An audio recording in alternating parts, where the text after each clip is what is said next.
apresentar para vocês, como exemplo, para o estudo que nós iniciamos há pouco sobre a alma após a morte, um exemplo que mereceu de Emmanuel, o Espírito Guia do Chico, um prefácio do livro de Hércio Arantes, que se chama Retornaram Contando. Emmanuel diz assim: amigo leitor, muitos companheiros do plano físico nos solicitam colaboração para que se lhes forme, se lhes consolide a fé na sobrevivência, na vida além da morte. São pais amorosos que tateiam chorando a louça que lhes guarda as últimas lembranças dos filhos queridos. São amigos desnorteados pelo sofrimento ante a perda das esposas inovidáveis. São ateus dignos de apreço pela respeitabilidade com que pautam a própria vida, a perguntar se é verdade que ressurgirão da morte. Criaturas doentes, tristes, que rogam apoio à fé vacilante com que se reconhece à frente da morte próxima. E reunindo comunicados diferentes, então Emmanuel vai apresentar então essa obra de Hércio Arantes, como a de Elias Barbosa, várias obras, Claramente Vivos, tantos livros que vão contar a vida na espiritualidade superior do momento depois da desencarnação. E eu separei a história de um menino que teve uma leucemia, isso na década de 70, numa época então que os tratamentos não tinham a modernidade de hoje, que a maioria dos tratamentos tem muito sucesso. Então naquela época, quando se diagnosticava a leucemia, praticamente já era um atestado de óbito antecipado, era aquele sofrimento. Ele viveu 1 ano e meio com aquela doença, a mãezinha cuidando dele. Ele desencarnou 31 de março de 1976. Em 1983, 7 anos depois, Chico recebe uma mensagem dele para sua mãezinha, para sua família, e vou lhes apresentar. E vocês ouçam agora, à luz do aprendizado da teoria da doutrina dos espíritos, dizendo o que ocorre no momento da morte, que a alma continua individualmente viva. Ela continua com a sua personalidade, podendo se apresentar como era por causa do seu corpo espiritual. Diz assim: querida mãezinha, peço-te me abençoe. Mãe, o Pai está igualmente em minha lembrança e em meu reconhecimento. Felicito-te a coragem, vencendo as distâncias, na expectativa de ouvir algumas palavras do teu filho. Que poderia, porém, falar-te, quando te ouço a cada instante pelo radar do coração? Continua falando-me sim, reafirmando-me o teu amor e a tua confiança. Estimaria que os irmãos queridos me vissem agora distante daquela farmácia ambulante em que eu me transformara.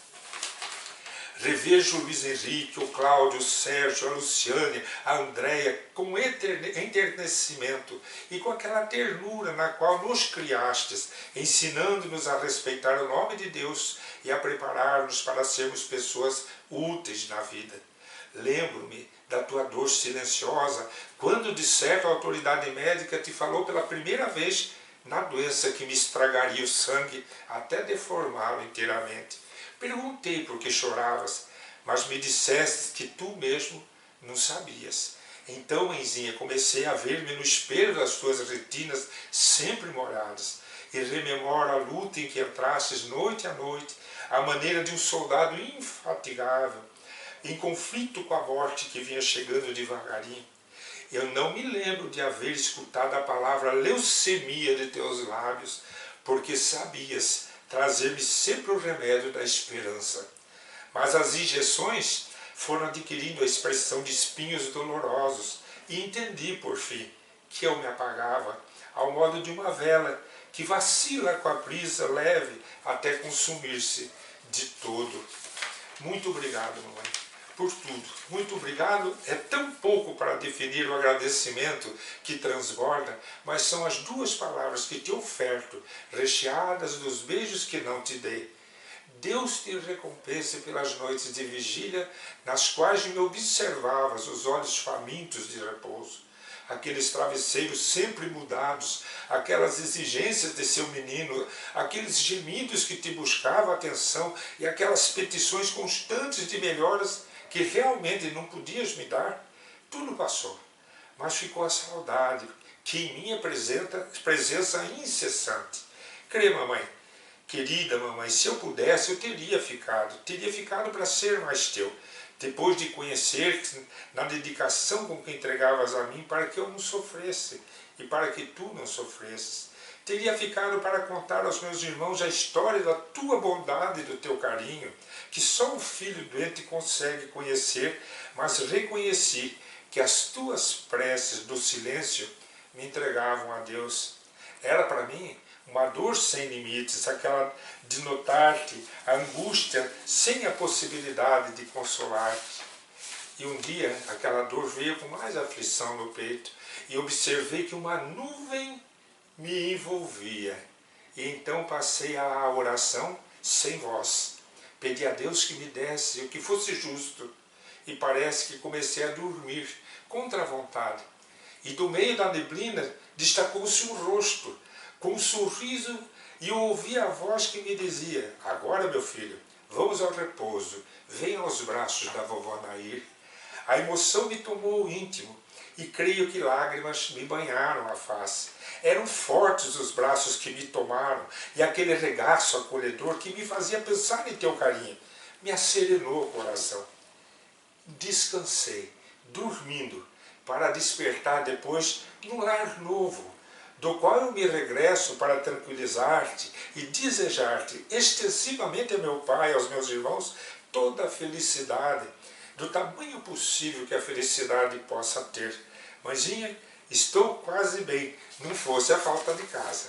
Não posso, porém, ser ingrato à vovó Nair, à vovó Ana Maria, que me tratam com tanta ternura, e por isso peço-te, tanto quanto rogo a todos os nossos, não se afligirem a meu respeito. A avó Nair possui uma benfeitura na pessoa da irmã Antonina Xavier, e estamos sempre confortados pela esperança e pela oração. Mãe querida, aqui eu termino. Ao papai e aos manos, muito amor, como sempre, e contigo deixa o próprio coração ao teu filho, que a vida arrancou as sombras da morte, a fim de amá-la sempre mais. Sempre o teu Luiz Alberto. Luiz Alberto Canto.